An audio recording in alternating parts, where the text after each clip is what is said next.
हिमाचल प्रदेश की राजधानी शिमला में स्थित संजौली की 5 मंजिला मस्जिद जल्दी मिट्टी में मिलने वाली है। नगर निगम कमिश्नर कोर्ट ने इस मस्जिद को पूरी तरह अवैध करार दिया है।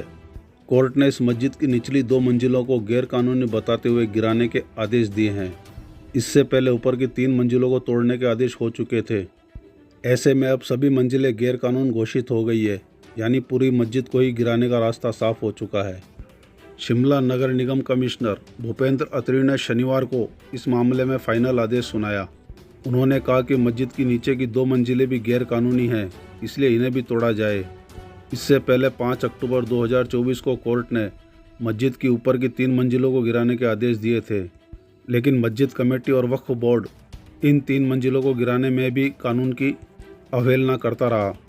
संजौली मस्जिद के खिलाफ लोकल रेजिडेंट कमेटी की ओर से केस लड़ रहे वकील जगतपाल ने बताया कि इस आदेश के साथ ही शिमला वासियों को न्याय मिला है।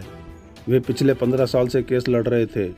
कमिश्नर ने अपने ऑर्डर में साफ कहा कि पिछले 15 साल से हिमाचल प्रदेश वक्फ बोर्ड इस ज़मीन का मालिकाना हक साबित नहीं कर पाया है।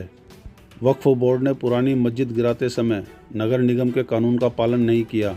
पुरानी मस्जिद गिरने के साथ ही ये ज़मीन हिमाचल प्रदेश सरकार के पास चली गई थी, लेकिन वक्फ बोर्ड ने यहाँ 5 मंजिला अवैध मस्जिद का निर्माण कर लिया।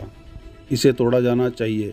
पिछले 15 साल में आज तक एचपी वक्फ बोर्ड कोई भी ऐसा डॉक्यूमेंट्स कोर्ट के अंदर पेश नहीं कर पाया जिससे यह साबित हो रहा था कि ये मस्जिद वाली जो जमीन है खसरा नंबर 66 वो उनका है। और स्ट्रिक्टली आज जो कमिश्नर साहब का ऑर्डर था उन्होंने इसमें लिखा है कि वक्फ बोर्ड और संजौली मस्जिद कमेटी के पास ऐसा कोई भी कागज नहीं है जिससे साबित होता है कि मस्जिद जो है ये एचपी वक्फ बोर्ड और संजौली मस्जिद कमेटी की ज़मीन पे बनी है।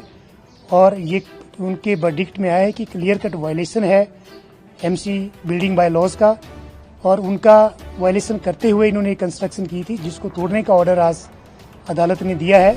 मालूम हो कि सरकारी ज़मीन पर अवैध रूप से बनाई गई इस 5 मंजिला मस्जिद को गिराने के लिए पिछले साल शिमला में ज़बरदस्त प्रदर्शन हुआ था।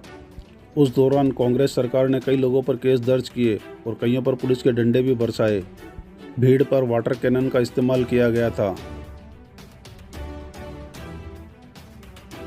खैर 15 साल बाद शिमला वासियों को आखिरकार न्याय मिला है। कमिश्नर कोर्ट से लेकर प्रदेश हाई कोर्ट तक इस मस्जिद को गिराने का मामला उठाने वाली संजौली की रेजिडेंट सोसाइटी ने इस फैसले को ऐतिहासिक बताया।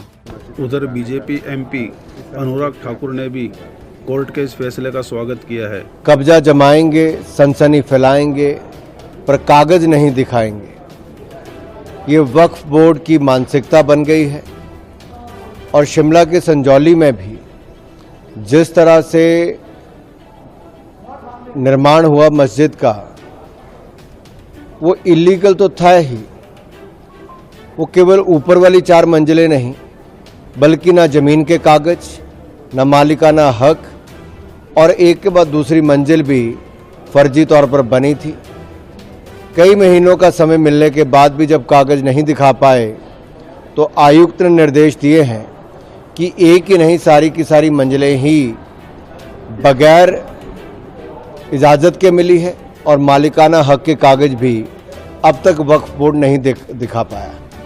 ये एक उदाहरण नहीं, देश भर में ऐसे हज़ारों उदाहरण होंगे जहां वक्फ ने ज़मीनों पर कब्जा कर रखा है, कागज है नहीं, और उसके ऊपर मदरसे हों, मस्जिदें हों, या फिर लोगों के मकानों पर कब्जा करने का काम हो, ये सब किया जा रहा है।